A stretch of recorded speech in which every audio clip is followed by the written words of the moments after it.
প্রতিরোধ, এবার হবে প্রতিশোধ। আমার ভাই মরল কেন? বাংলাদেশ বাংলাদেশ লেগেছে রে লেগেছে, রক্তে আগুন লেগেছে, এই জেগেছে রে জেগেছে, এই ছাত্র সমাজ জেগেছে। এই আমার ভাই মরল কেন?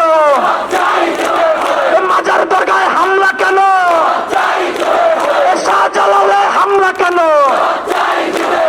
শাহপরানে হামলা কেন? গোলাপ শাহে হুমকি কেন? দেওয়ানবাগে হামলা কেন? বাবে বরকতে হামলা কেন? এই ছাত্র সমাজ জেগেছে, আর নয় প্রতিরোধ, এবার হবে প্রতিশোধ, তার নয় প্রতিরোধ, এবার হবে প্রতিশোধ। আমার ভাই মরল কেন?